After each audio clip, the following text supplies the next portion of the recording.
Hello, everybody. Welcome back to Above Average.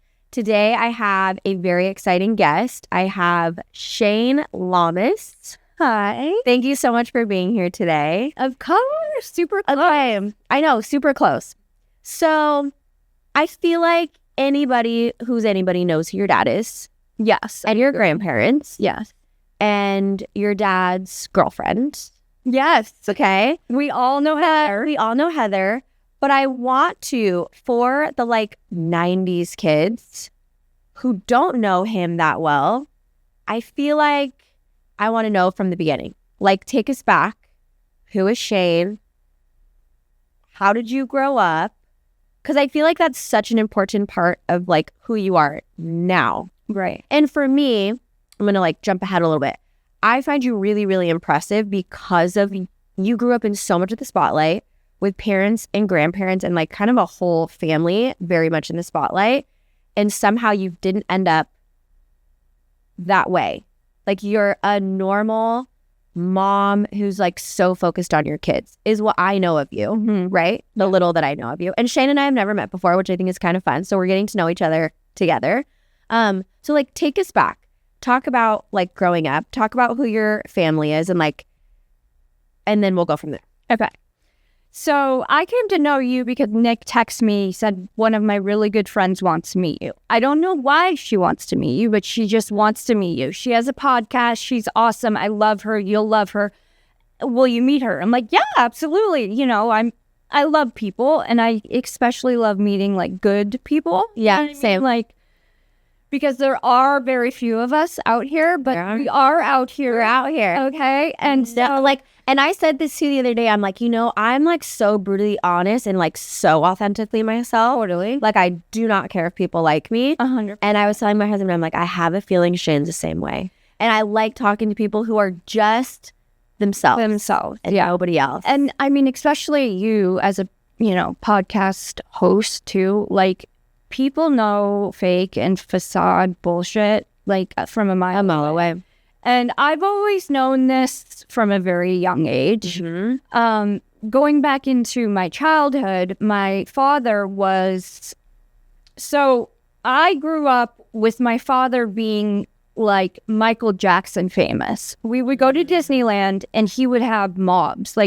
We're talking, my father in the 90s was Kim Kardashian, mob, crazy. Wow. And so I grew up, my dad was put on this pedestal. Yeah. And, he will even tell you it's hard to stay humble at that point, right? But yeah, I was always the one that kind of watched and observed. Mm-hmm. And, how he would treat people and he always remained normal, right? Yeah. And that I always found so inspiring because we'd be eating dinner. Do you remember Soup Plantation? Heck yeah, I remember Soup Plantation. I love Soup Plantation. And I will never forget this. This young boy came over, asked my dad for his signature, and he just sat and chatted. And literally the mom was telling us as he's writing a thing, he just made his entire day. And my dad knew the power that he had. Yeah. To make this young boy's entire day, but not only give him advice and, just put this, sometimes we just need something to light our fires, right? Even as children. And so, and I think it inspires young people to really, I don't know, when they see something that is so to them unattainable in life, and then they're able to kind of somehow be relatable to that person. And that's what podcast is, right? Yeah. You're not going to make it unless you are giving 100% yourself. And I wasn't always like that. I've had to come into my own to be that way, and go through divorce, go through death of my mother, go through Hollywood, all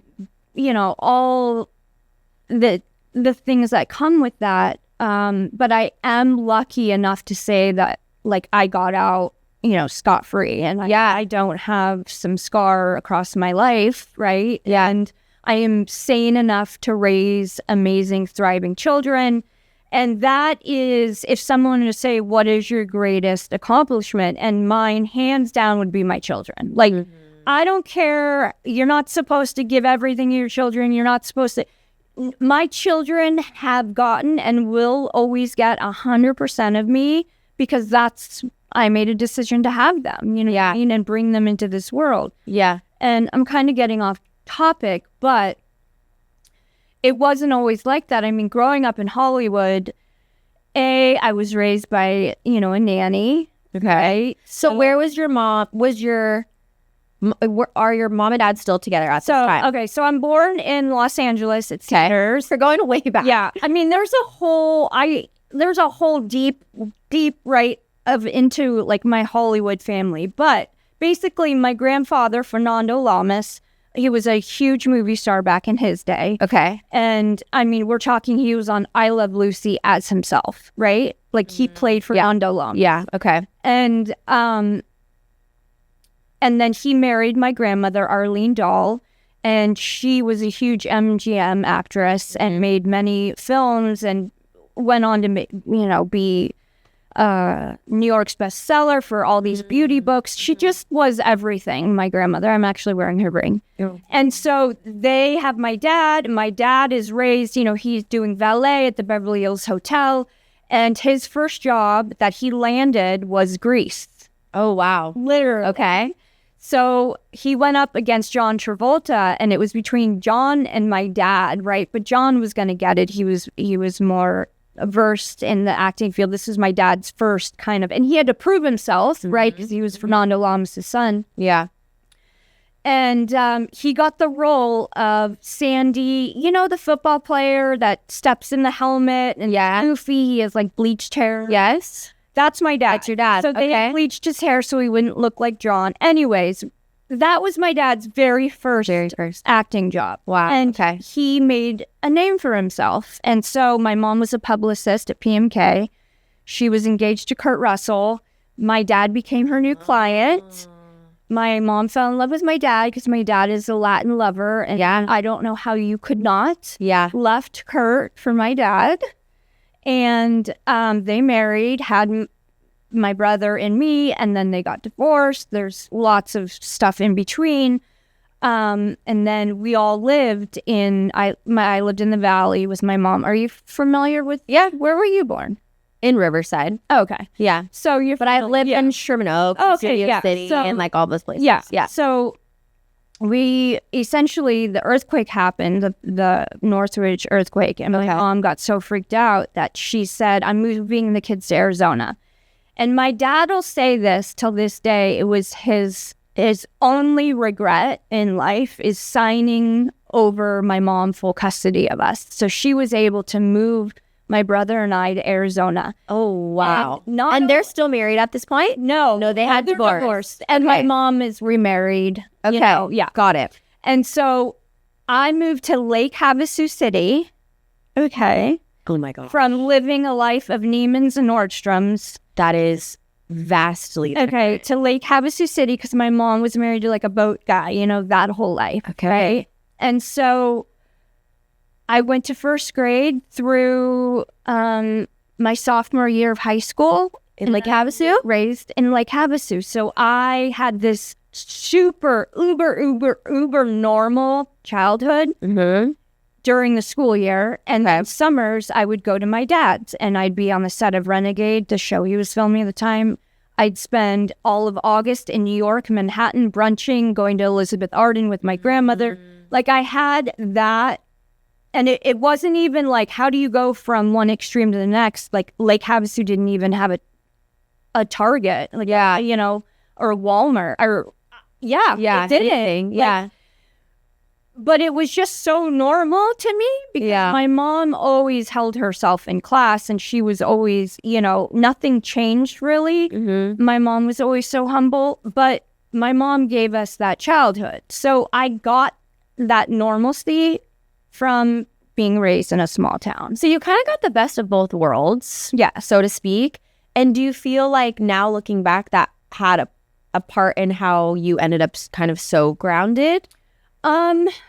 Or do you think that was just kind of in you? I think that it really has to be, I don't think so, because like I said, like being grounded has to come from yourself. I agree. You know? Yeah. Like, you have to go through what you need to go through to come out on the other end, to even realize, wow, I was just, Totally. Yeah. like, I say this all the time because people will often I had a very tumultuous childhood, and people will often say, oh, well, if you have X, Y upbringing, this is going to happen. Or if you have this upbringing, this is going to happen. I'm like, I've seen some of the most coddled with all the money in the world and all the resources in the world, and they end up to shit. And I've seen people who come from absolutely nothing, and they, I to me, that's in you, and you kind of have to have the wherewithal and the personal journey to do what you're going to do. That's just my experience. Like, you have to realize you came here on earth to go through this journey to find who you are. Totally. And you have to reinvent yourself constantly. Yeah. And you have to do better. Like, always try and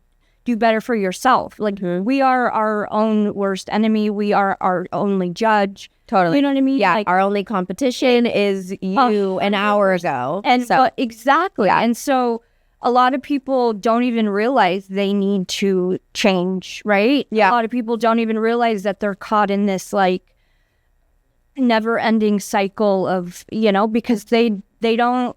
I've always been the one, hence I married my ex-husband, Nik Richie, in Vegas after meeting him 8 hours. Yeah, I can't wait to talk about that. So I've always been kind of the one that's just, I take leaps of faith constantly. Yeah. And same. I'm like, I'm not careful whatsoever. Like, I'm not,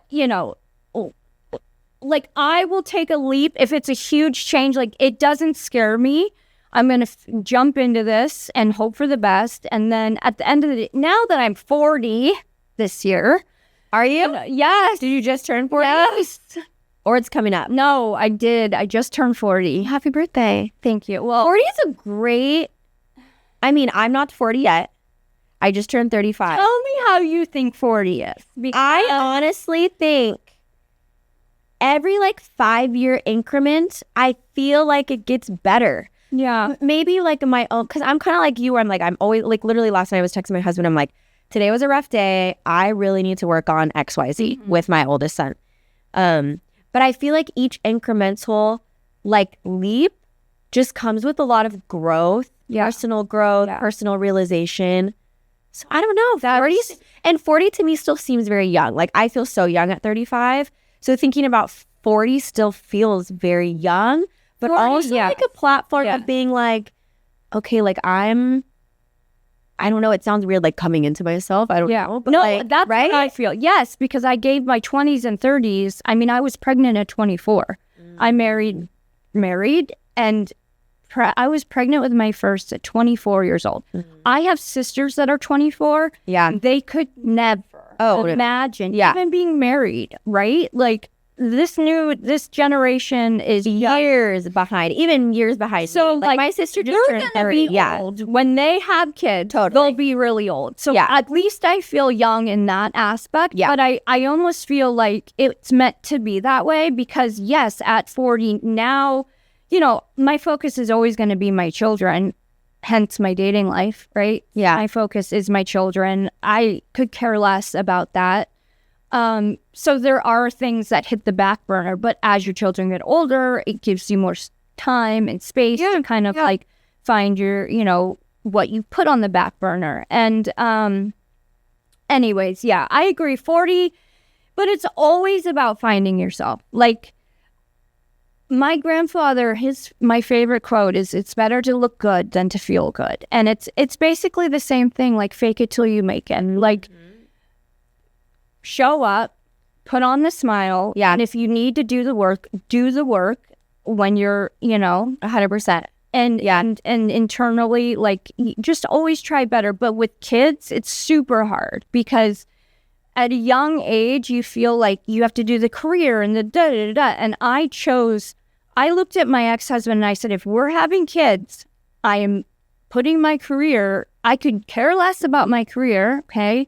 And I just got off of my own television show, Leave It to Lamas. And so I literally put my career and said goodbye, because I wanted to raise my kids. Yeah. And my mother was home, cooked dinner. Yeah, we lived in a small town, but it doesn't matter what size your town is. Your your mom should be cooking you dinner, should be checking your homework, etc.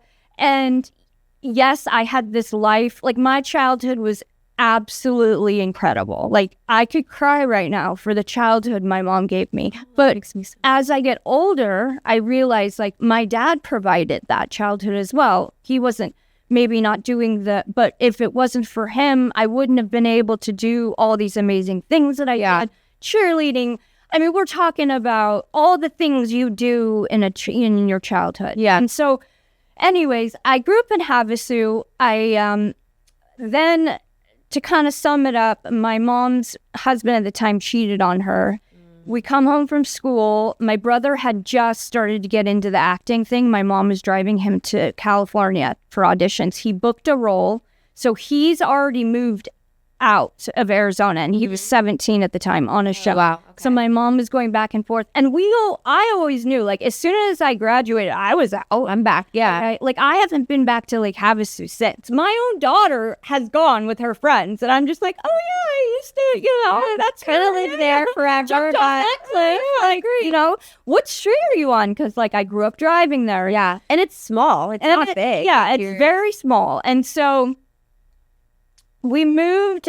It was like, my mom gave us like a week, and it was during Christmas break, and we just moved. And my first day was at and my first day was at Malibu High in California. So I went from Lake Havasu High School to Malibu High School. And at this point, your dad is still a star. My dad is still a star, but it's, had its ups and downs, and, his career is ebbs and flows. But, like, going to a high school like that, people know. Yes, 100%. 100%. They know when you're in the business, you're always in the business. Yeah. And it's like, whether you're a grip guy or, it's that whole world. And are there other famous kids? Yes. There. Yes. Right? Yes. Well, it's Malibu High. So, and why Malibu? Was your dad over there? So my dad was in Malibu, and I decided that for the next 2 years, I was going to live with my dad, because he had just divorced his wife, Shauna Sands. Okay. And so he had 3 little babies with her, and they split. Girls. Yeah, and they split custody. So here I was, and we kind of I moved in to help him with my 3 little sisters. So they're in diapers. I'm driving to Malibu High, dropping them off, picking them up. So being like, that older sister. Yeah, yeah. While and also getting to know my dad, like, on a, like, living, and so once I think there was a point where I looked at my dad and I said, I want to be an actress. I want to be in that. And he's just like, you've got to prove yourself, just all the things his dad told him. Yeah, yeah. And so it was really hard to kind of, like, make my own name for myself, because I'd walk in and there was already a preconceived notion, and the Nepo baby thing, it's a real thing. And casting directors, like, you see the celebrity children in films, they have worked their ass off to be there. So it's not easier. It's not easier. It's not like, well, your grandfather and your grandmother and your dad. No, it's harder. It was harder for me, because it's like, there was already a name, and it's like you're put in a box, right, of the Lamas name. And so it's harder. I mean, nowadays it's different, because you can kind of, like, back then reality was a no-go if you were an actress, And I could get in my whole life story. It would take years. We'll have to come back. Many more podcasts. But basically, my dad said, when you're 18, you have to move out. And so I didn't know whether I was doing high school or college or Hollywood. I booked a role in General Hospital, contract role. So at 18 years old, I had my own apartment, Hollywood and Vine. And I'm working I lived off Hollywood and Vine. Really? A little bit. Yeah. Yeah. So I'm filming a soap opera is hard work. At 18. Yes, because they're filming an episode a day, and it's like clockwork. It's a machine, and you don't know your lines.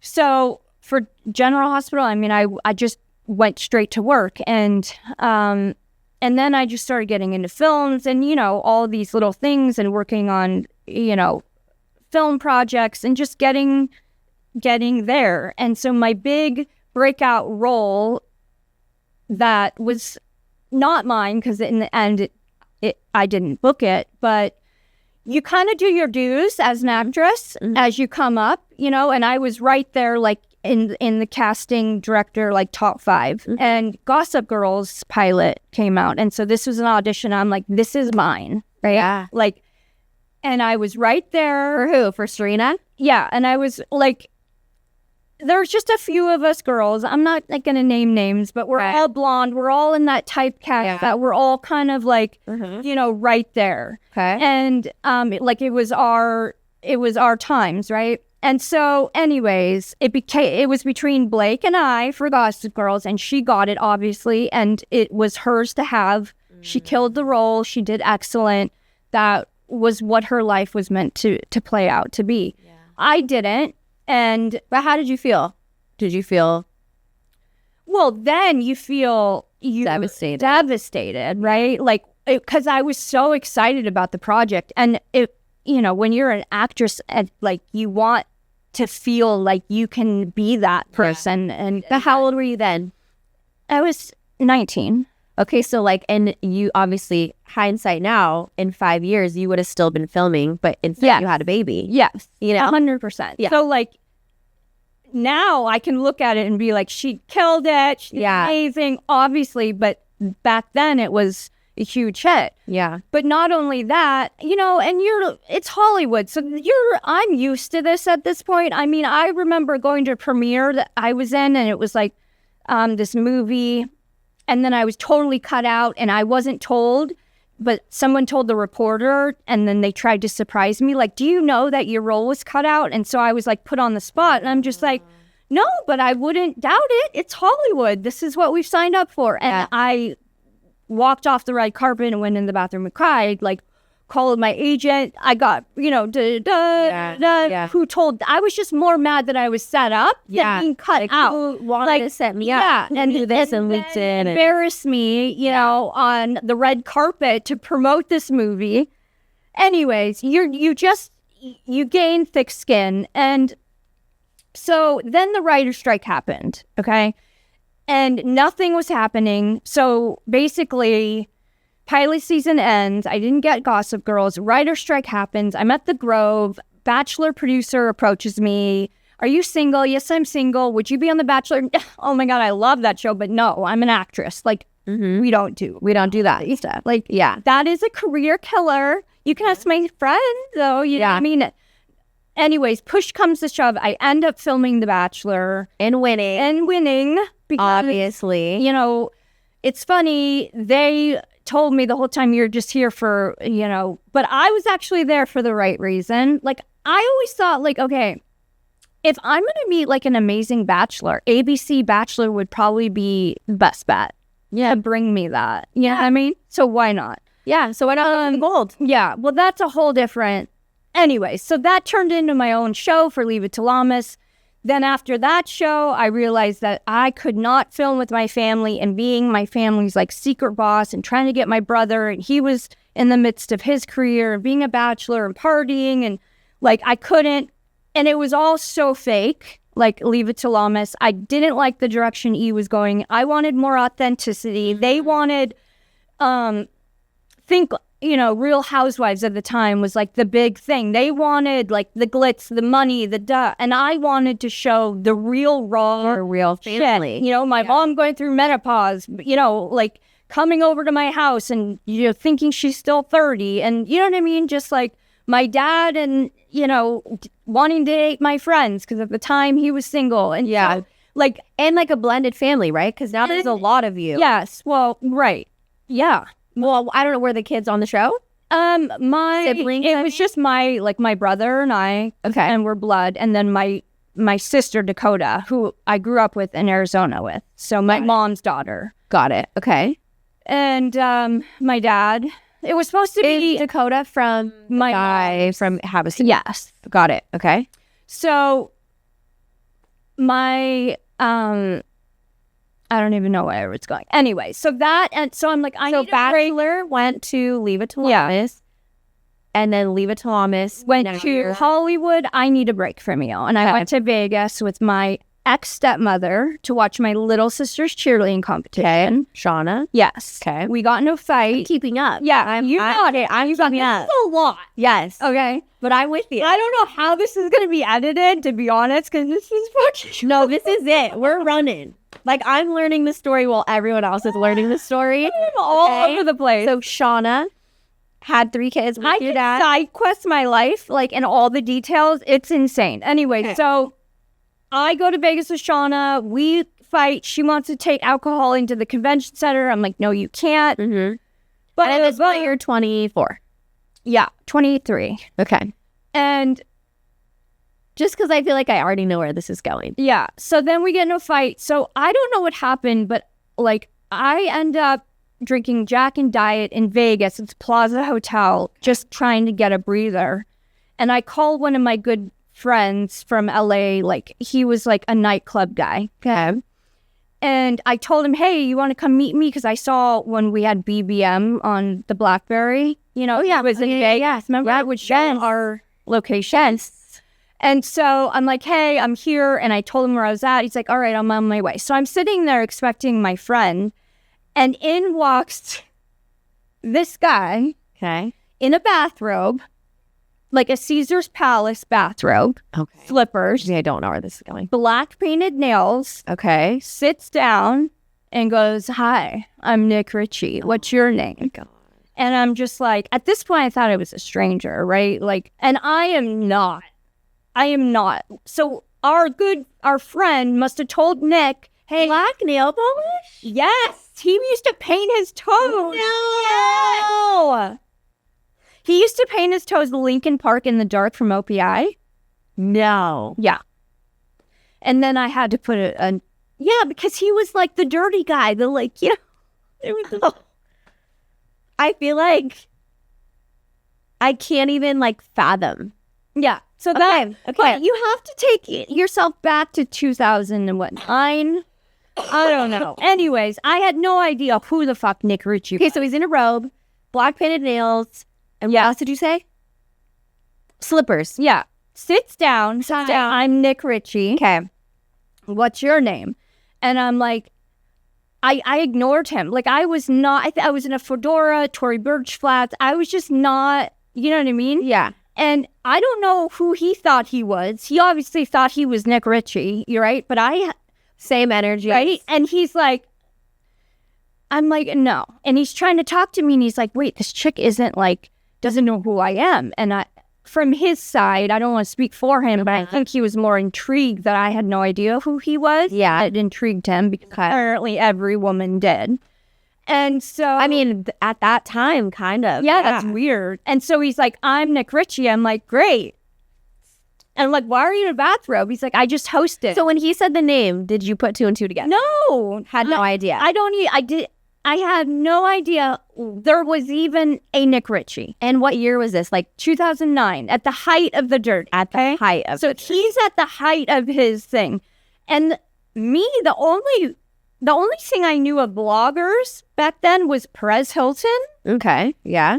And that's it. Like the dirty was for college age and all of that. Like so 2009 was my freshman year of college. Okay. So and I went to University of Arizona, which is a mega school. Okay. So it was a big thing. Yeah. See, like you walk onto campus. I remember going to the frat houses and like the first week of school, and it was like, don't do anything bad. That's so because you will end up on the dirty. So we lived like with this fear. I'm not even gonna because it was like, oh my gosh, okay, don't do this, don't do that, because someone's gonna send you to this guy. It's so crazy. Yeah.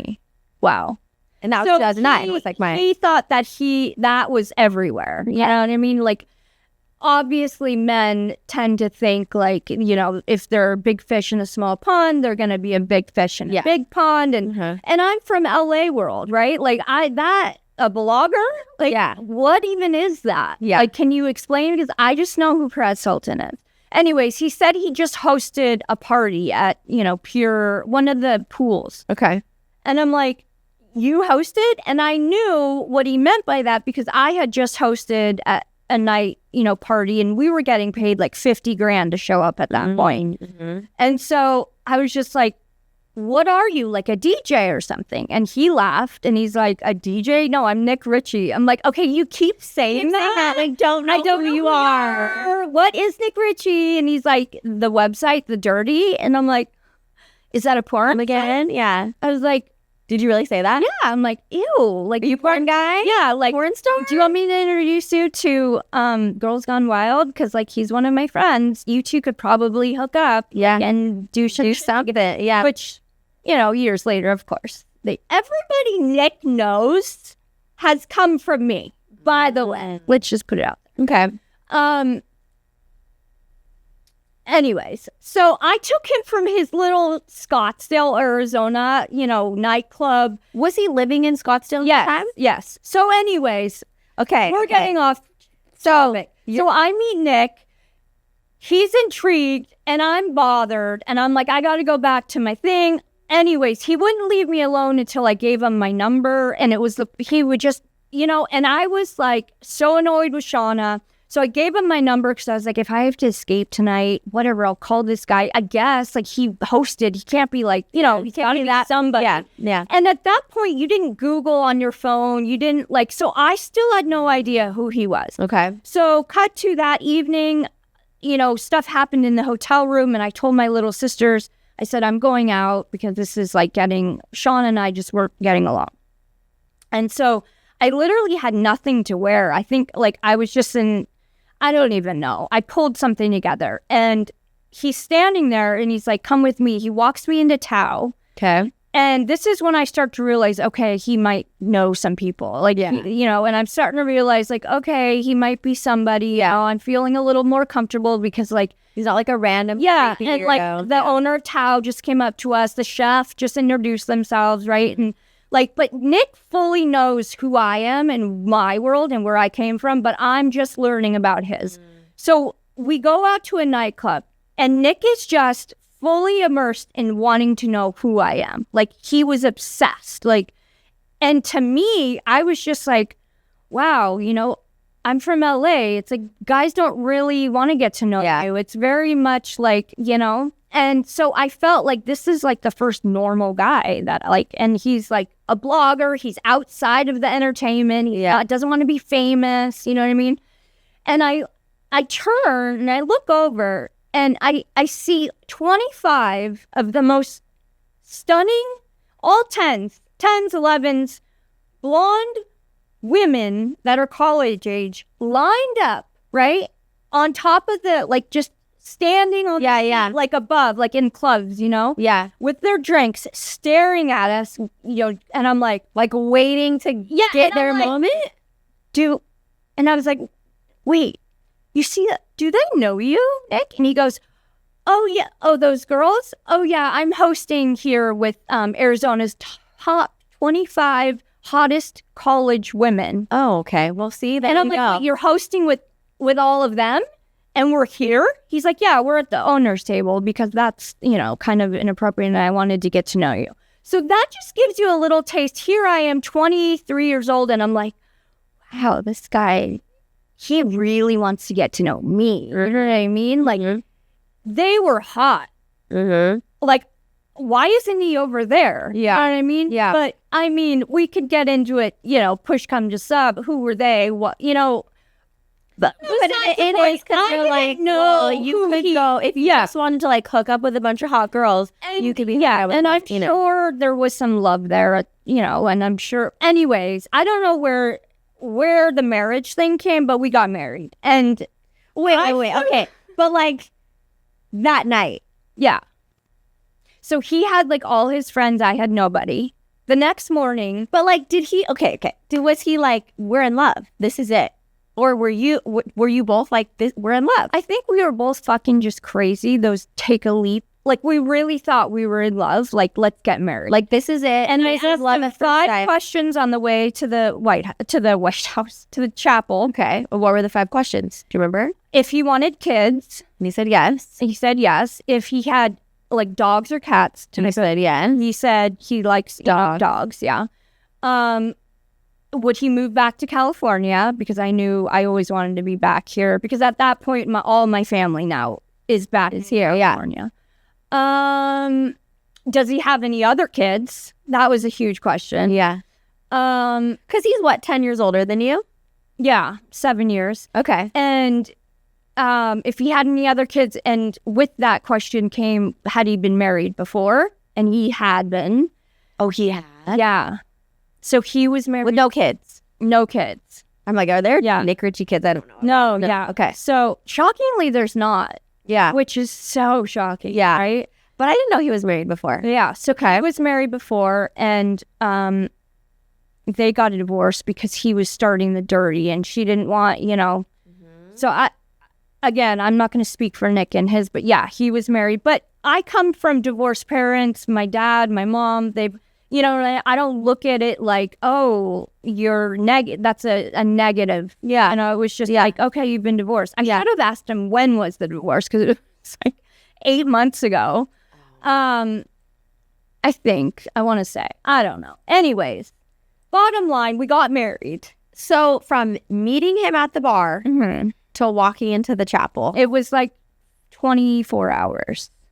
Because we had to go and get the sign thing too. Yeah. And sober. This whole time sober? Yes, completely sober. The whole time he has an agent. I'm in Vegas alone, just kind of like taking a new leap of faith. My outlook, if I were to go back to my 23-year-old self, was like, I'm going to marry and be a normal wife, mom. This guy has a career. Like, I'm done with Hollywood. I'm done with my family. I just want, you know what I mean? Like, I'm going to just take this leap. This guy's just as crazy as I am. Let's do this. But you know what I think about, though? And what is funny is just a week ago, I was able to take my daughter to that little white wedding chapel. And we took a photo in front of it because we were in Vegas for her national. I like that. But it was kind of surreal. You know what I mean? Because the last time I was there, I married her dad. Yeah. But the thing is, you have to have actually, I mean, from my perspective, I'm maybe asking the question, you have to have actually loved each other, because you could have gone a day later and thought, oh my gosh, 100%. It was a mistake. I mean, you guys were married for what? How long? 10 years? 11 years? 12 years. So to get married after 24 hours. Oh, it was never a PR stunt, right? I didn't even know he was famous the way he was famous. Everybody can have connections in Vegas. Like, just because you know the owner's table and you're doing but outside of the world, like outside of the Vegas, I had no idea, right? And we woke up and CNN is on. They had the little banners. Shayne Lamas marries Nik Richie from thedirty.com. And I look at him and I go, I probably should have asked, but what is thedirty.com? And he's like, we'll talk about it. I'm like, it's not a porn site, right? It's not anything illegal. And he's like, no. He explained it like TMZ, but for normal people. And I was like, okay, fine. Bet. Sounds like a great idea. Awesome. You know what I mean? Yeah. And he should run with it, right? Yeah. Like, I didn't know the scope of dirty whatsoever. Like, I had never even heard of it, right? Because LA, that was college stuff. Yeah. And so I wake up and you're like, yes. Yeah, right. And I fly to LAX and he flies back to Scottsdale. And then all of a sudden, press is hitting me up like, can we do an interview with you? Blah, blah, blah. And I call and I'm like, I can't do this alone. I don't know what I'm like. This is crazy. I need you. And he flew out and he did all this press and literally was like, yeah, we just fell in love. Like, we're going to try this. We're going to make it work. Mm-hmm. And I didn't have a ring at the time. So I called up to Corey, which happened to be the ring maker of my Bachelor ring that I had. Okay. And we met at in Studio City at Coffee Bean right there, Laurel Canyon in Ventura. Mm-hmm. I'll never forget it. And she handed me 2 rings. And I thought it was just for this, Inside Edition interview. She's like, you can have these. These are on us. She gave Nik a ring, and then I received a ring. Wow. And it was like, I still have it to this day. It's stunning. I mean, it's just stunning. Will you give it to your daughter? Yeah. Yeah. She put it on the other day. It's silver. It's not I'm like, well, most rings are silver. Like, Yeah. she's a gold girl, but anyways, it's not really my stuff. You might grow into the... Or lion can have it. But yeah. Actually, all my jewelry from my marriage I have for my kids. Yeah. Yeah.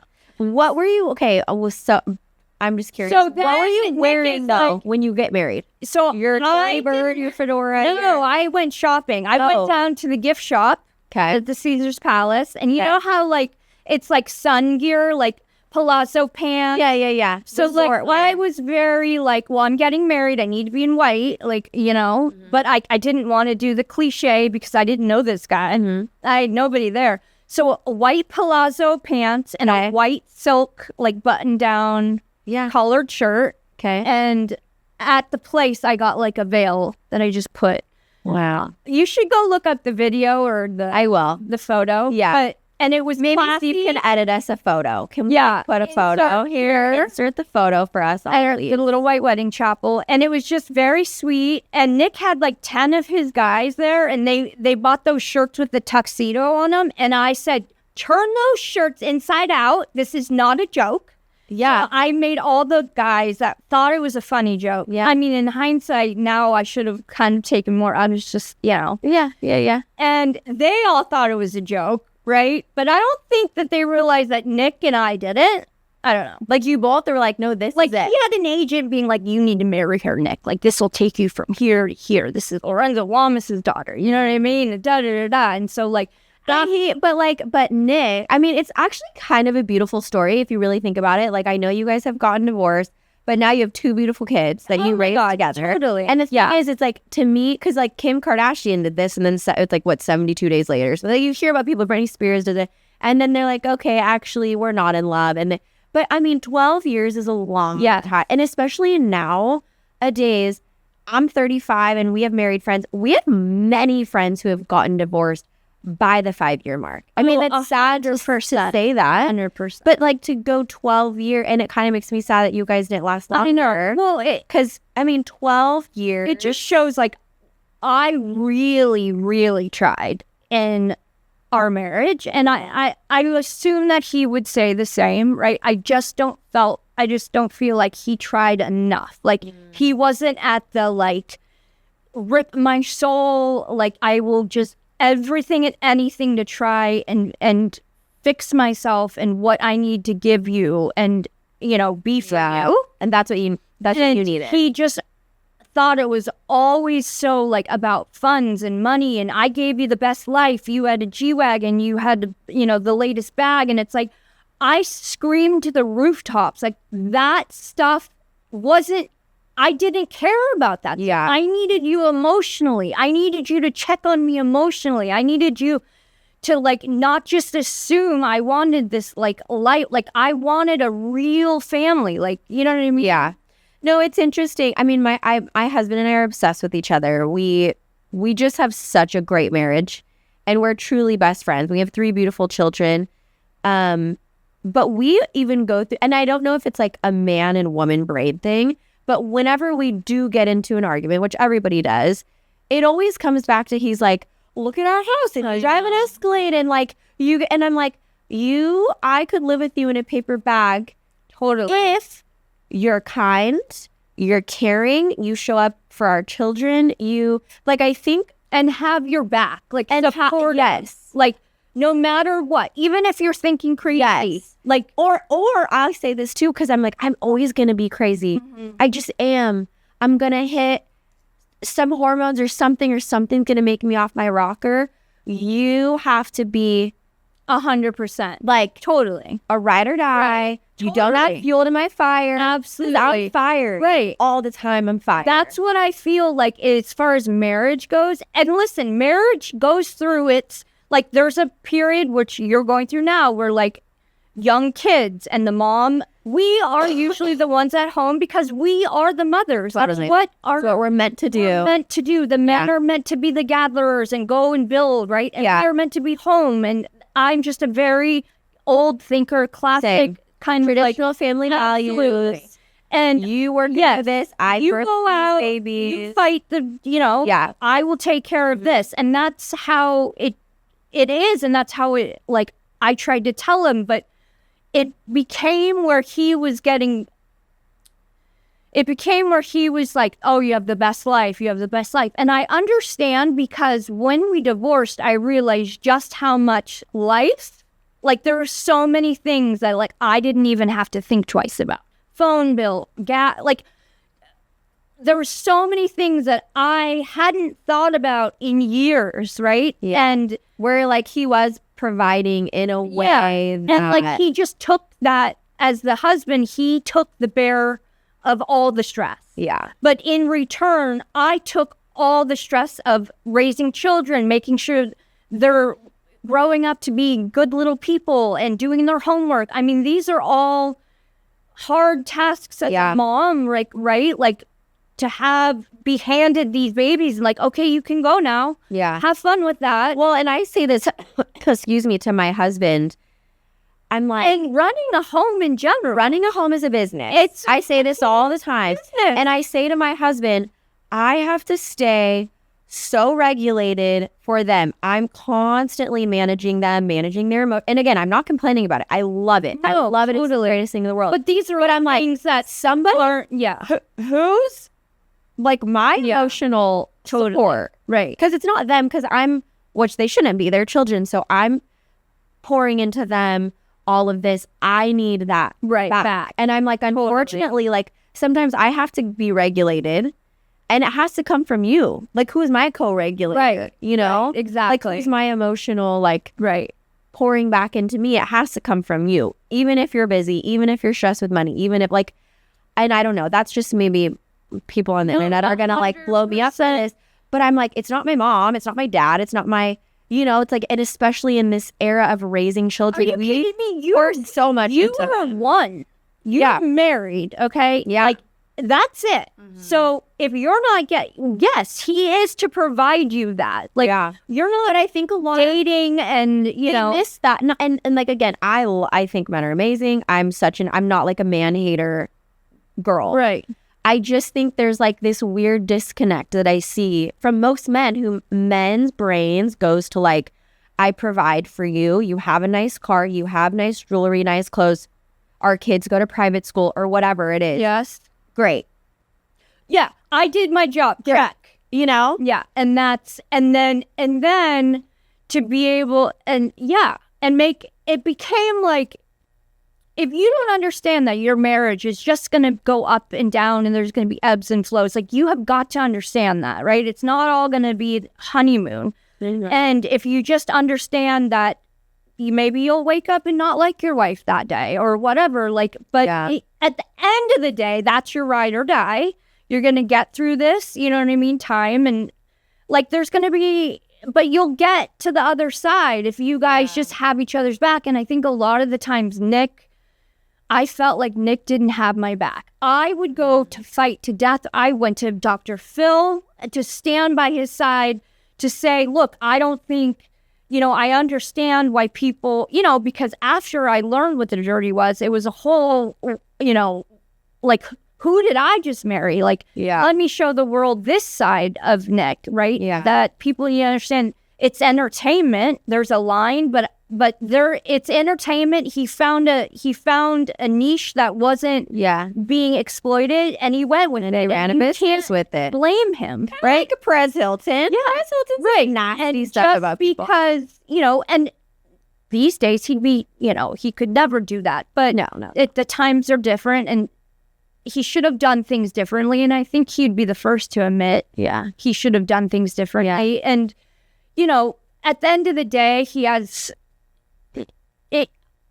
I came from entertainment world, so I just looked at it like entertainment world, and I had his back no matter what. Yeah. And I feel like he didn't have my back. Like, and that's where you get the disconnect, is when you feel like your partner doesn't believe in you and your dreams, and like, I'm raising our kids, but like, don't forget about me over here. Yeah. You know what I mean? Like, and then I'm starting to think about 2020 happened, right? So we're all home, and I'm just like, are we gonna like buy a home soon because we never bought because he was always in a legal battle for the dirty. And finally, after I got him to just get rid of the dirty and he's free and clear of that. Like, I wanted our life to like start. I wanted a home for our children. And that's where my mind was. Like, it was all children, right? So you got married at 23.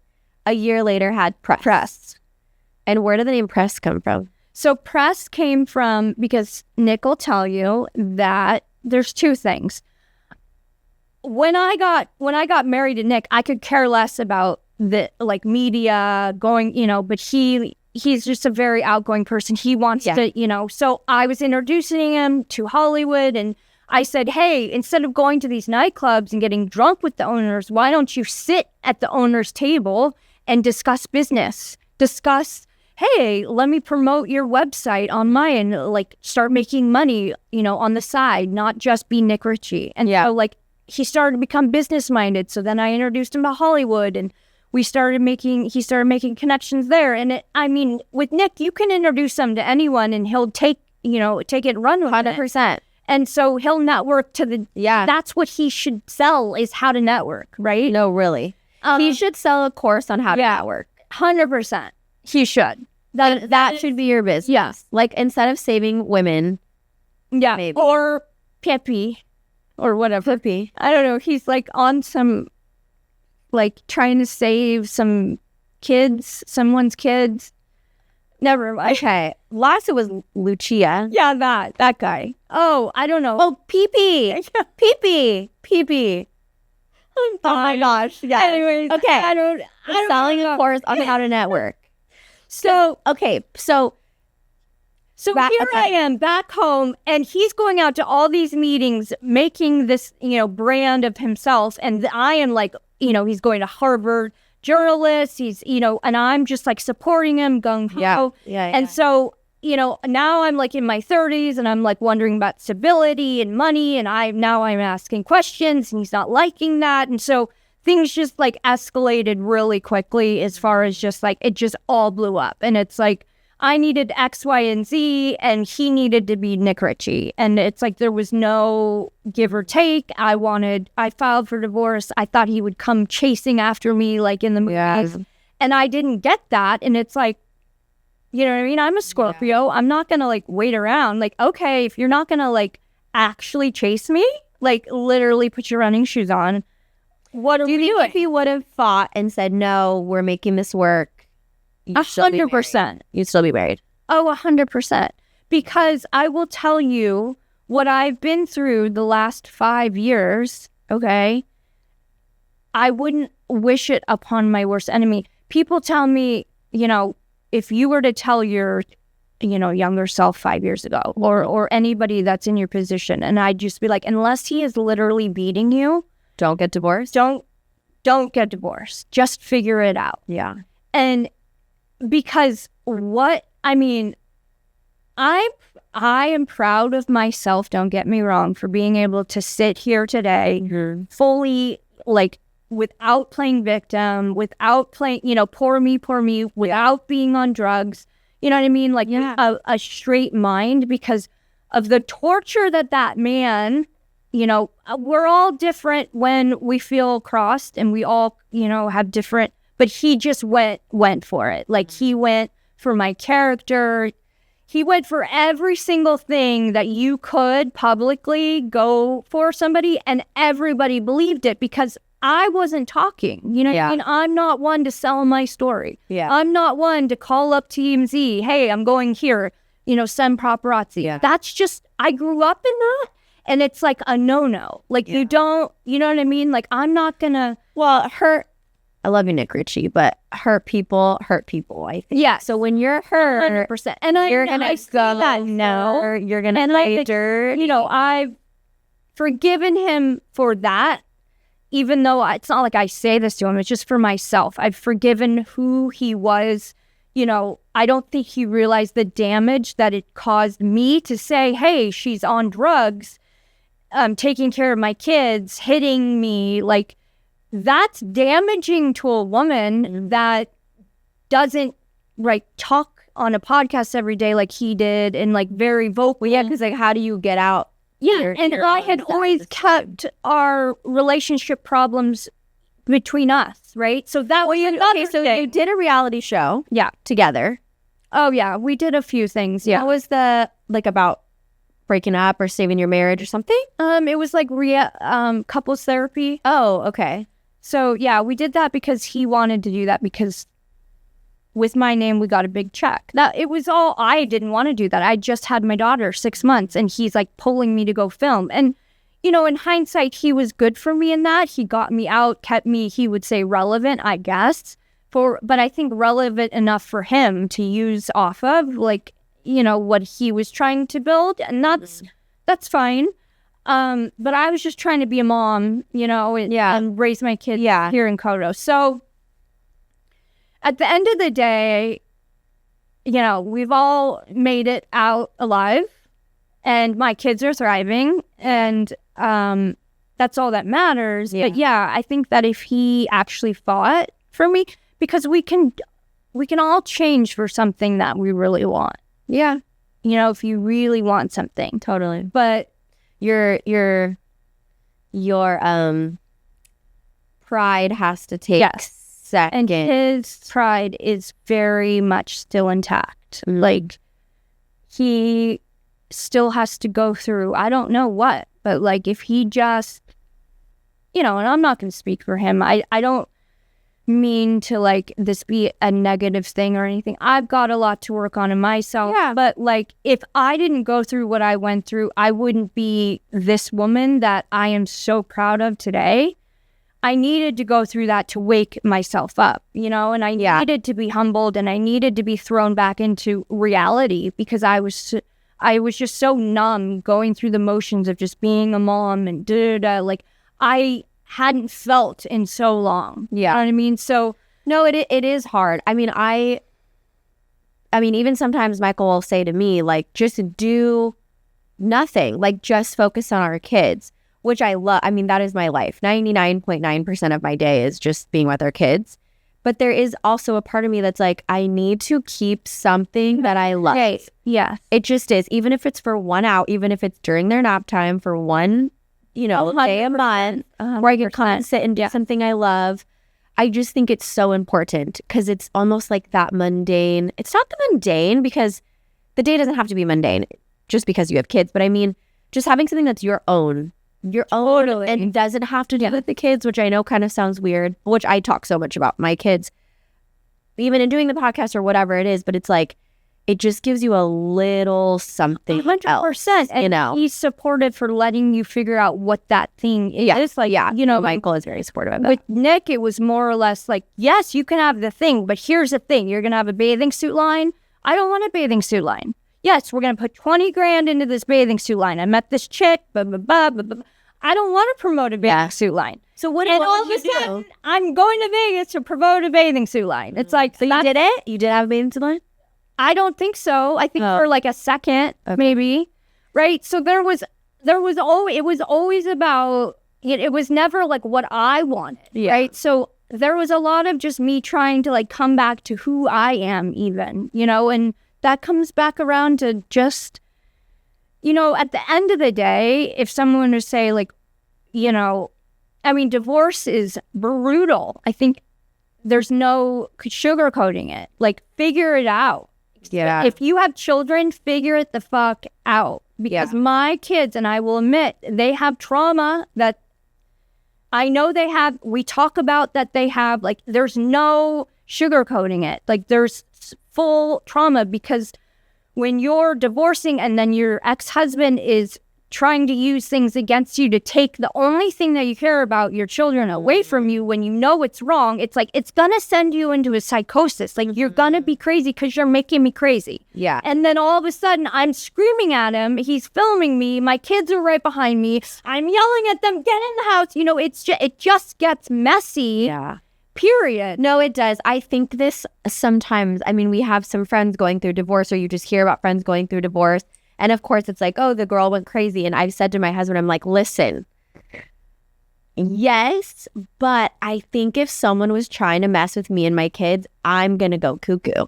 Like, I just think I one would. thing that, like, me as a mother, and some people aren't like this, but me, like, anything but my kids. And if it affects my kids. And we need to think about the kids before we, you know what I mean?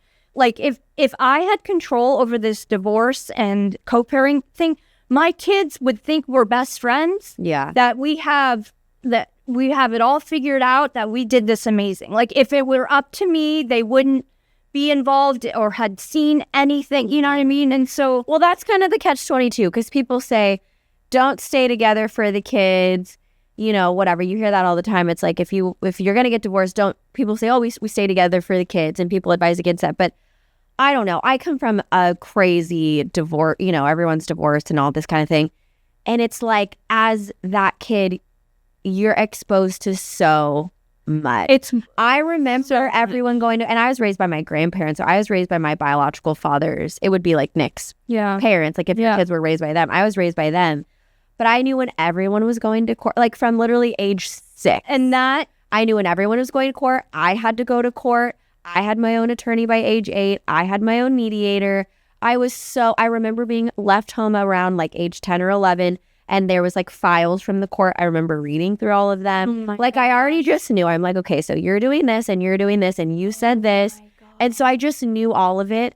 And I feel like even when people would try to shelter it a little, which they didn't do a great job. Yeah. But you just kind of know. Yeah. But, you know, I just think there's certain things like that are negative should be kept and shielded from children till a certain age. Like, I get, you know, like teaching kids about money and finances, but to make them have anxiety that they show up to school this week because their tuition isn't paid, mom and dad are fighting over child support, you know what I mean? Yeah. Like, that is too much. Yeah. Especially for my son, right, too. He's younger. Like, there's a certain line of just like, this is unacceptable. Mm-hmm. And there's just a lot, obviously, that I wish I did better, but I did a lot of things right, and that's for sure. You can tell just by how your kids are, and they're happy, and they have sports, and they have athletes, and he says, like, you know, I have nothing, da-da-da. I'm like, you have everything. Everything. Your children are healthy, happy, and I mean, they're actually thriving. My children are straight A's in school. My son is like a genius without even trying. Mm-hmm. You know, he's athletic. He is good at everything he tries. My daughter is thriving. I mean, they're not even just sitting at home, like, having gone through this trauma. They're thriving. They're thriving, which is amazing. Like, and they're going to come out, and they're going to be incredible individuals. Like, you know, it's been more work for me on my side, because I had to pour more into everything with them and explaining things and really just sitting with them. Yeah. And just, even if it's just talking about, like, just understanding, letting them know, I am here, I hear you, I know this is hard, and I feel it, and I am so sorry that this is, you know what I mean? But this is what we're going through right now. We're all going to get through it together. You are safe. And that's all kids want to know, that they're going to be loved and safe. Totally. They could care less if they have 5 houses. Oh, 100%. All they care about is that they're loved and they're safe, and that stays the same. It. Yeah. So are you guys 50-50 right now? Yeah. So it's like the first time in like a long time, because he was engaged and he kind of went into that like family mode where it is 50-50, 1 week with me, 1 week with him. Oh, for the whole week? Yeah. Oh, wow.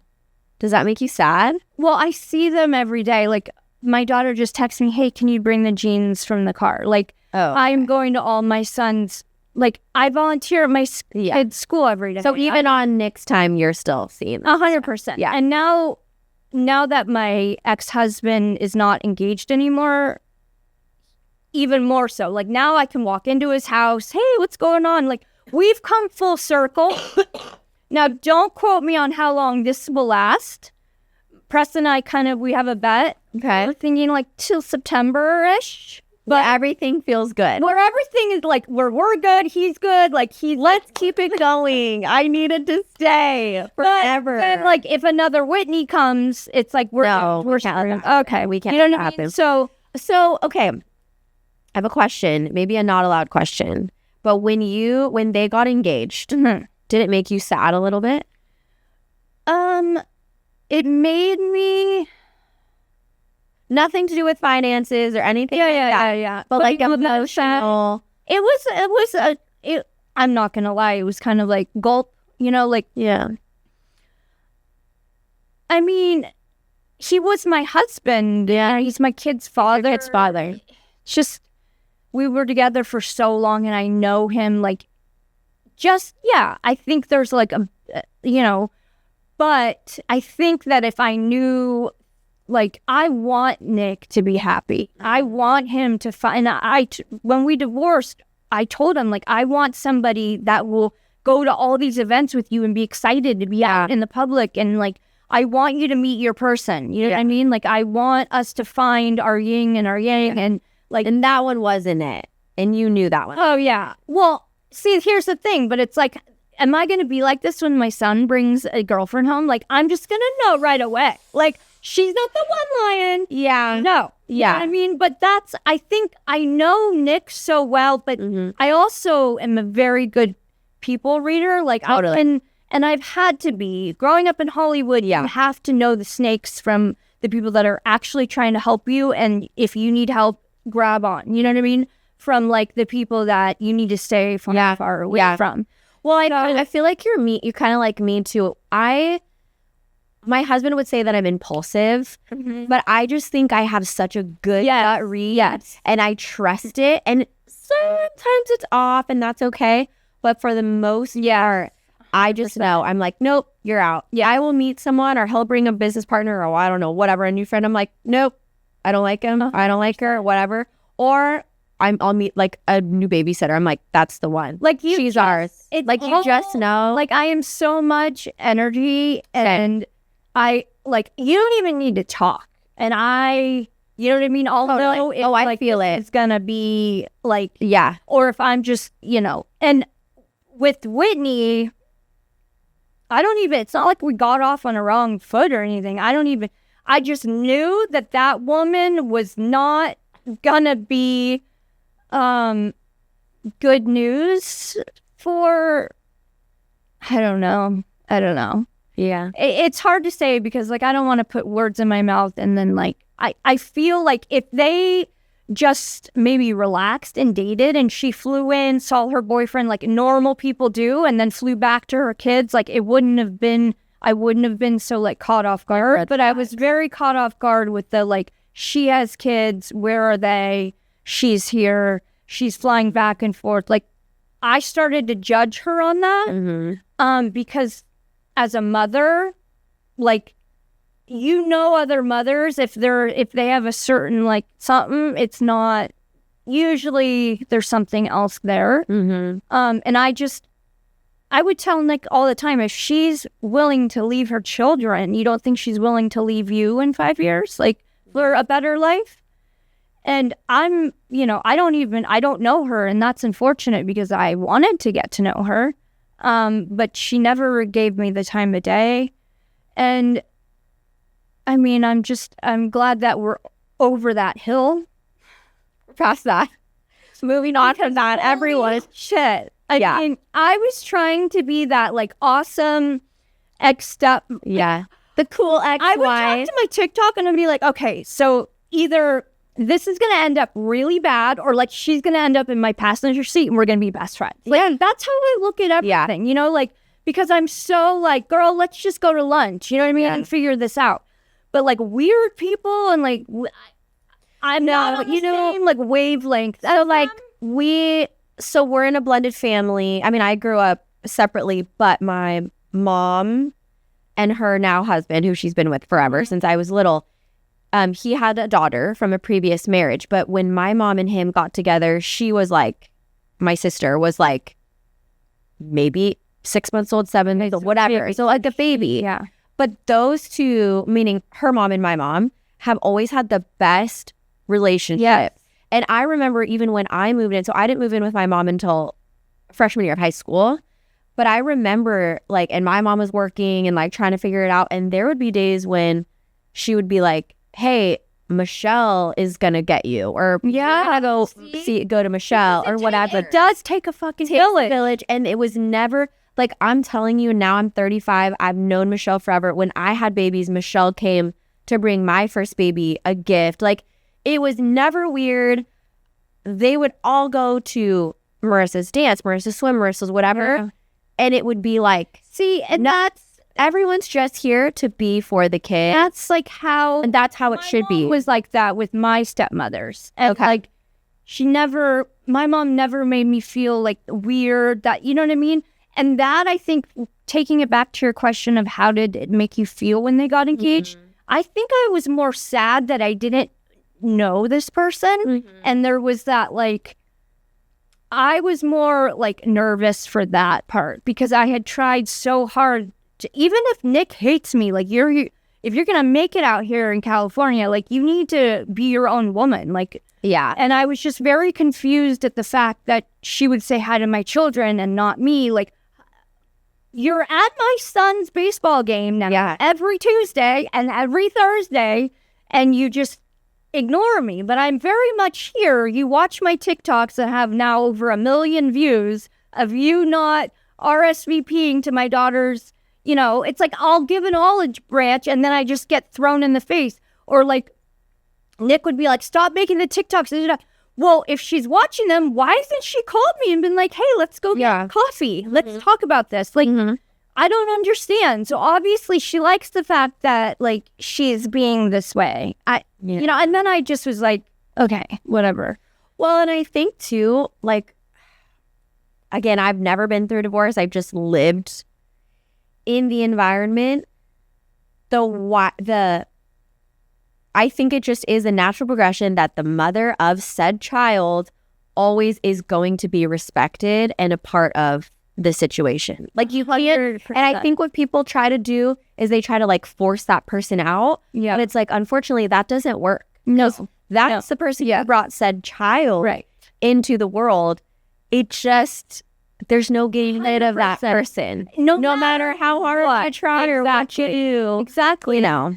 And like, I'm the mom. I'm not going anywhere. And I literally just rant to my TikTok about, like, I'm the mom. Like, I'm not, and I would never talk anything other than the experience that I'm having with her and how it's affecting me. You know what I mean? And silence. Like, we'd go to the next thing and then it's just like, it became so unbearable that the tension of her just being at my son's game would boil. Like, I would just be like, why?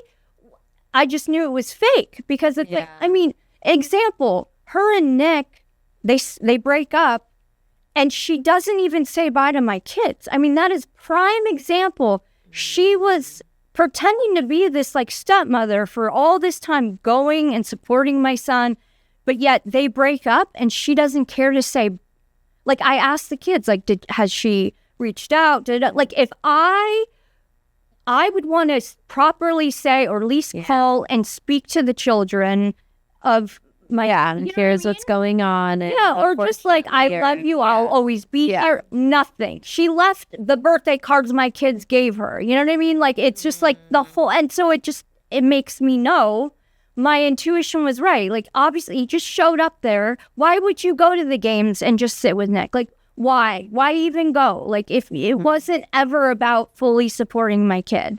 You know what I mean? So I welcome anyone that wants to date Nik Richie with open arms. Okay. But they need to go through you first. But they need, like, a vibe. No. Little guy again. Like, are you going to fit in with this situation? Yeah. This whole situation. I should do a thing where, okay, Nik finds me 5 dates and I'll find him 5 dates. Let's do it. Should we? Let's do it. Okay, maybe 5's a bit much. I think I can find him probably 3. Okay, 3 and 3. Okay. So 3 people that you're going to date. Yes. And 3 people that Nik's going to date. And we have to, okay, let's do this. But you each have to find it for each other? Yes. Yes. Okay. So I have to we have to find each other one person to take out on a date with. Okay. And then we're going to come back. Let's do it. Okay. And we'll have Nik sitting here. Let's do it. Deal. Okay, let's do it. Okay. Deal. Do you know any single men? I do. Really? Yeah, what's like your age? I don't even know. To be honest, I'd like the more and more I know who I am, the less and less I'm like interested in. Yeah. I think it's timing. Like when you know what I mean? Yeah. There's no rush to me. So Yeah. I think like you kind of have to just. Are you done having kids? Yes. Okay. Yeah. So someone who doesn't want kids or has kids of their own Yes. that are older. Yeah. Yeah. But like that has to like live close. Yeah. Or like relatively close. That's not hard to do. But I don't know. Yeah, I'm sure finding someone for a date will be easy. Yeah. It's just me, on the other hand, like, will the second date happen? Well, I mean, Then you can report back yes. and take it to the top. Yes. too. I Take it have, to the top. yeah. Yeah. But then what do you find for Nik Richie? That's the thing. I know they're out there. They're out there. I have to, it's more talking Nik into just being open. Yeah. You know what I mean? Mm-hmm. Because, I mean, I'll be honest. I think Nik is amazing. Yeah. I think he's just a great person. I've always said this, and I always joke with him. I'm like, if you cut out the gimmicks, Yeah. you're just a good guy. Yeah. You're fun to hang out with. You're fun to totally. chat with. You're cool to talk to. Like, totally. let's cut out your, like, you're funny. Yeah. It's all the other crap. Let's cut out your gimmicks. Yeah. And then we have, like, a good individual, you know? He needs somebody that's like him, but that will, like, you know, really rein it in. Yeah. Yeah. Like, know? okay with the craziness. Yeah. But can He also... cannot be a savior for people, and he doesn't need a broken woman. Like, No. Here's the thing. It's like, I left him not a broken man at all. Like, he, you know, I kind of had to put myself back together. And I do feel like he needs to find somebody that is mentally sane, right? And if she has kids, like, that is, you don't just date women with kids. Like, No, that's a lot. it's a very Stepping into a bigger role. and get it married to women with kids, right? Or Yeah. like Getting it's a engaged. whole. Everything is a PR thing with him. He needs What to happens really- if we do this exercise Yeah. and you two realize... I think a public opinion would never want us back together. Really? Oh, 100%. I kind of think the opposite. God, no. Removing the public. What happens if we go through this exercise and you're like, you know what? We'll take each other's crazy. It's a known crazy. I don't know. Too much. It's just. Or is it too hard for the kids to put them through that too? Oh yeah, that would be another thing. I mean, I'm taking what you're saying as a complete joke at this point because obviously that is just like Not insanity. But also me having a son from my stepmom carrying my son was also a theory. Like, wait. so A what? A what now? So my son was surrogate because I was pregnant with my second after press and I lost him and I had a full hysterectomy, was in a coma. Like, I did hear about this. Okay, so then I thought that I had a full hysterectomy, but I didn't. He kept my ovaries. So my stepmom at the time was another Shauna. She's in the hospital room. She's like, wouldn't that be so funny if I carried your baby? Like, and at that time, like, I had just lost my son that I was carrying. And I wasn't even like, it was like a foreign thought to me. Like, oh yeah, like, you're going to carry my son. And she eventually did. Right? And she was So your stepmom gave birth to your son. Yes. And I was right there and I grabbed him and he went right to my chest and I took him into the room with my daughter and I and we laid there with him and he went to my chest first. Yeah. Like, it was there was contracts, like, it was a legal thing. She was my age. And she was married to your dad at the time. Mm-hmm. What? Yeah. And where was Nik? Was he there in the room? Yes, he was right there in the... she had a water birth because she wanted a natural. She had never had children. She doesn't have children. So that, but she wanted to have an experience, and we all always knew she wanted to have the experience of being pregnant and knowing what that felt like as a woman. And I totally get that, but she didn't want kids. So she always wanted. No, you don't talk to her. What? I owe her my life, but there's no relationship because she divorced my dad. They got divorced. Yeah. And I mean, I owe her my life. If she calls me right now, whatever you need, I drop everything. Yeah. But we just don't have, no. Yeah. Oh my gosh. That's crazy. Wild, right? I mean, what a great story. It's not a great story of how it happened because that is devastating. It's like, yeah. But you guys would have had 3 children. We would have had 2 because I would have stopped after. Yeah. So my son, Rex, we lost. Mm-hmm. And I didn't know it was a boy. That's a whole sidetrack. Mm-hmm. But we have Lion. No, you didn't. Let me just tell you, we had 11 embryos. One of them was a boy. One. I said, if we're doing this, because, the whole play God thing, blah, blah, blah. I'm like, if we're doing this, we're doing it one time with one embryo. Because Sean is like, you're only putting 1 in. Because usually they put like 2 in. That's why people have twins. Yeah. Right? Because there's more. For it to stick, especially Shauna, she'd never been pregnant before. So this was like, so we put our one boy in. Well, it was our boy, but like after we had put all the embryos through all these testing, like we just wanted the like top dogs, right? Yeah. And so he was the top dog Lamas Richie boy. And we went with our one boy. And here he is. We still have babies somewhere in some freezer. I was going to say, so what are you going to do with your babies? This is the part of IVF that makes me sad, or however it makes me For me, it's not, so they're not embryos yet. Okay. They're just my eggs and his whatever. That could be, I think. Oh my gosh. So there could be Nik Richie's, Shayne Lamas, 10 more babies. Well, yeah. I mean, when people have it's like freezing eggs. But are you going to just keep them frozen?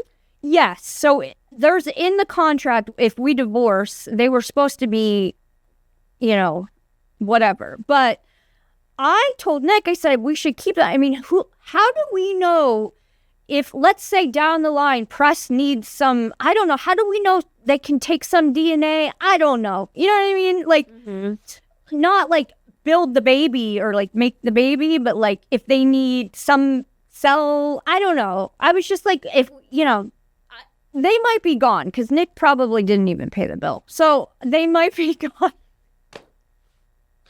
But, oh no. Okay. So, but, yeah, I'm done having kids to answer your question. This just took a crazy turn. Oh my God. That is nothing compared to what I could get into. Okay. All right. That stuff's public. You couldn't imagine. I told you I came in totally in the dark. Yeah, well, it's not like I'm like sharing my life story. I'm just not like that. Should you write a book?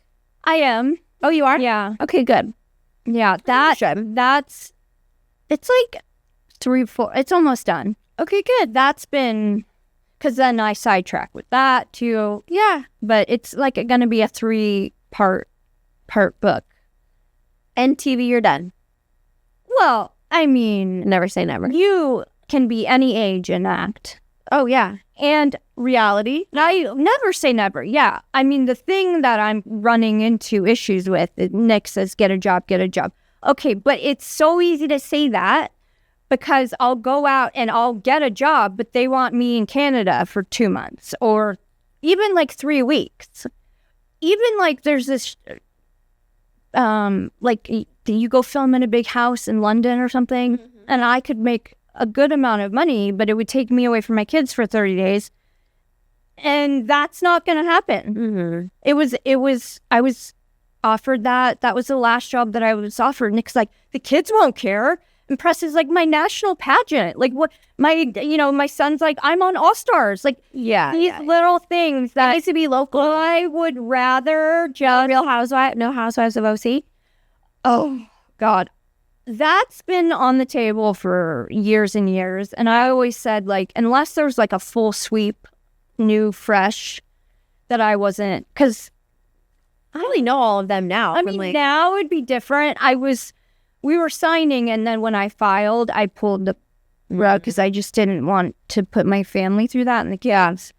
But I don't know. Like, if they wanted to be real, I'm not going to go shopping in a boutique and act like pretend like this party tonight and you showing up with what's his face is like what I'm most, like it's got to be real. And I feel like people are ready for actual like realness. Like people are so over it. And like, that's kind of one of the things when I jumped into social media, because I came from corporate tech. But when I jumped into social media, it just was like my mission to just be so honest and real. And it's one of the like I will take brand deals here and there occasionally. Yeah. But it has to be that very me. Yeah. Because it'll say, hey, here's a script and you have to say this. And I'm like, I'm not saying 100%. I'm not That's saying what that. I'm not. I mean, I don't Nik looks at or whatever. Who sees money. Ching, ching, ching, ching, ching. And I'm just like, nope. Like, I don't care. I'll hold out. I'll be, starving before I sell my soul. Totally. Yeah. And tell you to go buy this shake. Because guess what? Like, no. Yeah.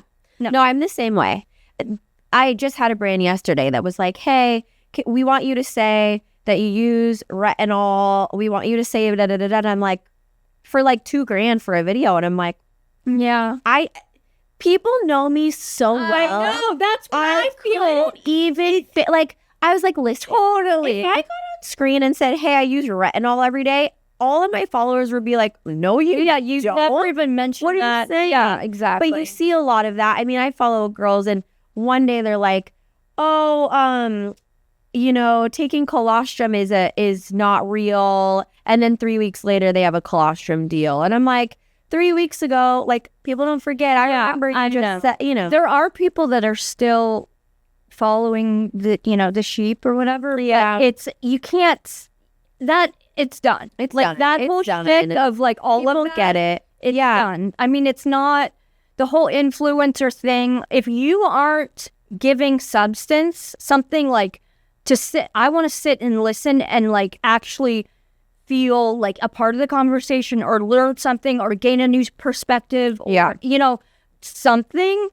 People are not, I don't have time for it. Do you? No. I mean, and I say that too. I'm like, less about any housewife show. Like but for years I've been over it for years. You know what I mean? Like I was over the fake Hollywood shows while I was doing it. And that was in 2009. Like I literally could not do it because it was like, it was like repulsive to be like, I'm going in the snow with my friends.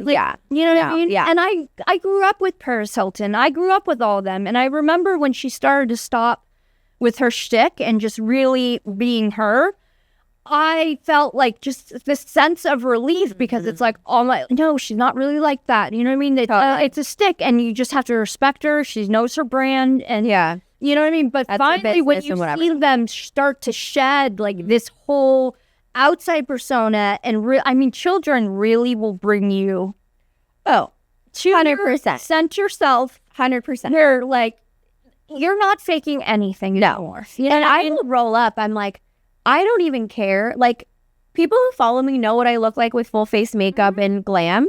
And I will roll up like, I just woke up. Oh, and here's what I'm doing. And I don't care because I'm just like, now I have a daughter. And I feel like I got like this even more so when I had a daughter. My third baby's a girl because I'm like, we're not going to pretend like everything is always like, don't get me wrong. I love to dress up. I love to be put together.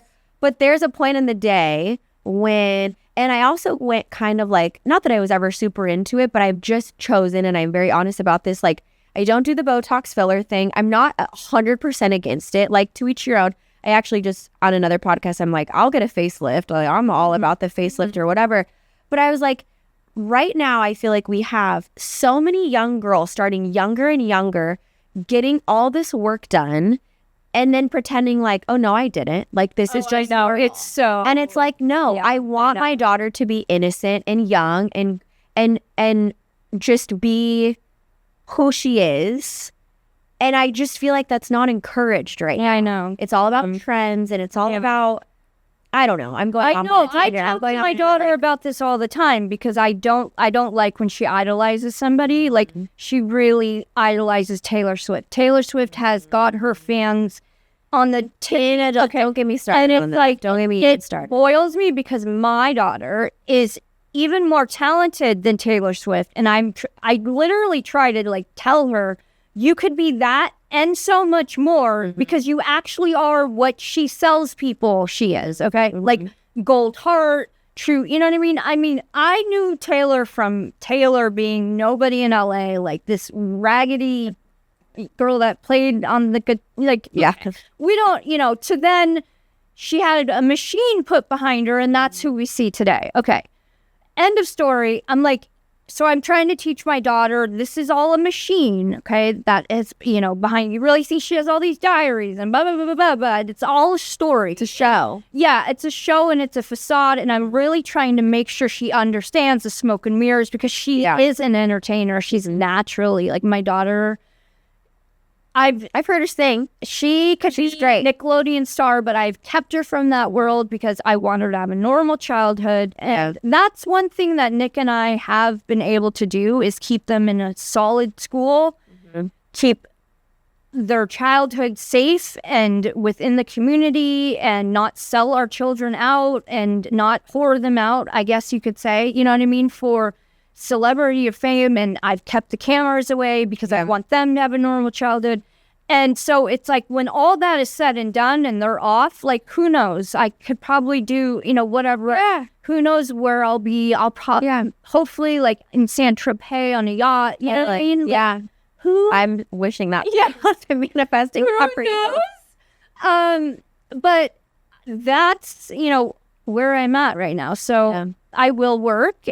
It's just I have to have passion in it. I care about it. Something that like, or a product or whatever. And with Botox and stuff, you don't need it. And it makes everybody look 100 times older. I only started to get Botox right here. Okay. Because that's what I have this, right? Yeah. But like, and I got it like at 18 because my mom was getting it, you know, and I'd show up to her point. And it was when you got boobs done, but you didn't tell anybody. It's like, I would always just be like, if you're going to open your mouth, why not help a girl out? Like, I'm somebody like, cute jeans, really? Here, check the tag and see what they are. But I have no idea. You should go get some. You know, like, totally. I got this at Target. Ross, can you believe it? Like, I am just such that person. Right? So why are we That's why people like you. Like, but still, like, why are we, like, you know what I mean? Why are we, like, you have money. We obviously know you're, you know. Yeah. No, I agree. But it all comes back out. Like, whatever you are on the inside will eventually start. Oh, always. It totally does. Yeah. So that's why good karma, be good. I always teach my kids, like, kindness. You could teach them to be the best athlete, the best this, the best mathematic, play the piano. We could teach our kids any of that, right? But you cannot teach kindness. And you have to instill that at a very young age. And my kids are kind, graceful, humble. Like, that is what I'm proud of, you know? And so, cheers to that, okay? I love it. Next time. I was going to say, well, I don't know. We went everywhere. I was like, an hour. We're at an hour and 40 minutes. Like, I don't even know where this is going to go because there's so many side quests, but it's okay. Well, we're going to go. It's going to go everywhere. We can, You're like, we're going to come back for part 2. Yeah, we're going to get dates for you, Nick. You have a book that's in progress, part series. Yeah, we'll come back for that. And we're just scratching the surface. So now everyone knows. And Shayne Lamas. Friend. Yes, exactly. And I knew we were going to be friends, and Nick said that. Nick said that to he literally, the first time I met him, he was like, oh, you and my ex-wife would be best. Really? Yeah. Like one of the first times I've ever met him. He just knows I don't really like people, but like he says it in like a negative way when it's more positive. Like, I just don't like fake people. See, you know what? So funny you say that, because my husband says the same to me. He'll be like, well, I just know how you are with those types of people. And I'm like, you mean fake people that I get a bad gut read from? Right. Yes, I'm you're not right. gonna just go to lunch because like get this. And I don't fake the fuck. Yeah. Like, I don't have it. If I don't like you, you just don't hear from me. I'm not going to be mean to you. 100%. I'm not going to put any energy. But if I like you, I put a lot of energy. Because I'm like, he said that to me the other day. And I'm like, you say that like it's a bad thing. But I think what it is that society is used to like a lot of fake friends and having a million friends. I'm like, I'm not friends with everybody. I don't want to be friends with everybody. I'm 100%. truly good friends with like 10 people. 100%. That is it. That is it. So he was like, we know how you are. That I was like, you mean like, because I just don't want to get down with that? Like, what do you mean? I mean, I look at people like Shannon where she's like us. Oh, yeah. Also has this beautiful social life. Like, so I look at her and I aspire to like want some of it, right? Because like I do wish sometimes I was just a little bit more social, like more able to be like a Shannon, right? Yeah. Like she's such like a girl's girl, and I am too. But like I'm like, she's calling me right now. Wait, I have to answer. We're literally talking about you on the pod right now with Shayne. It's so weird. She literally was in the middle of saying, I wish I aspire to be like Shannon, and your phone call came in. Oh my God, because literally I was like, she's such a girl's girl that like I do aspire to have like, 20 girlfriends to just go to New York with or whatever. But oh my God, and you called. I was like, I was like, we have to answer. This is crazy. Okay, well. Oh my gosh, you guys are so funny. Are you in the middle still doing your pod? Yeah, we're filming as we speak. Go back to doing it though. Okay, call me later. Well, we had to answer because literally she was talking about you. Okay, love you, bye. That's crazy. Was crazy. See, things like this happen. Like, yeah. But it just should. The universe is just saying, like, hey, these are your people. This is it. This is all like lines what you're up. actually saying is legit. 100%. I mean, that was insane. That I don't care. Even if your phone is listening, your phone doesn't call you. Yeah, no, it doesn't. I'm like such a simulation. Yeah. I'm like such a simulation girl. So I'm like, I know. Me too. Simulation. I am my own simulator that it doesn't even know what the fuck, because I'm so like random, right? Same. And, yeah. Like, are you on TikTok? I just started. Yeah. It's good because like it just depends on where you go down. There's lots of rabbit holes. Yeah. I feel like my super weird random hot takes like that, I throw them over to TikTok. Yeah. And see where they land. But like, yeah, and TikTok is such a like it's everybody just kind of just being raw. You know why I like to be? I started because I was watching Bethany, just like barefaced, wrinkles, and when she would just get on and talk about rich bitch cream, you know? Yeah. This bitch has the nerve, like she has the guts. Yeah. I don't want to get raw, you know what I mean? And I started watching, and it started just being like, you can be, this was, years ago, but like you can be just your authentic self. It's like, I always say Instagram is like the polished version of, it's like, yeah. Like, Yeah. And no, I feel like my outlet for that is the pod. Yeah. It's like, I'll just come in here and just like shoot the shit. But I will go, if like I have something spicy where I just want to like rant to the camera, I'll go to TikTok. Yeah. Not to Instagram. And I feel like TikTok is way more fun. Yeah. The comments are more fun. See, people are more fun. And then on Instagram, it's like, a little more polished, and everyone's like afraid to comment and do all. Yeah, I know. Exactly. It's like too cool. It's too cool. Like, I'm not going to like your life. I literally have seen girls like my post and then like unlike it. Oh, I know. It's like they don't want to be seen liking my post. Or I'm like I your saw story? you.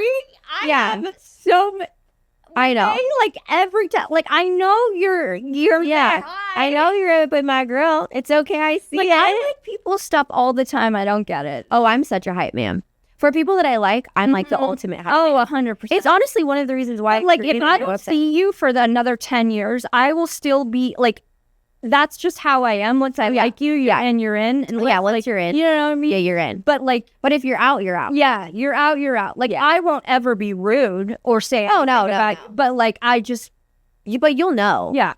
I think, like, my husband will be like, we know that you don't like it. And I'm like, but it's not because I mean, it's just because I'm not. I'm so not fake to the point where, like, I feel like I wish I could be, like, a little bit more fake because, like, I'm just so like, how do you do? And move on. Like, I don't need to do this, like, game. Oh, the whole dance. Like, when I don't do the dance. One just turned 4. Okay. One's about to turn 3. Okay. And 15 months. Oh, so you're going like little.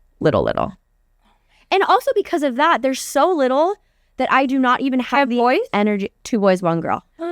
Yeah. Yeah, they're so. I don't have the energy. You're like making magic of the dance. Yeah, It's like if you're in, you're in. And you're in. That's why, like, when I go to my son's games, like, I'm just like, I sit by myself. I don't care about the chit chat. My kids are always like, why aren't you talking to other moms? It's like, we talk all the time. Like, I'll have a conversation. They know who I am. Yeah. But you know what I mean? Like, I'm just not.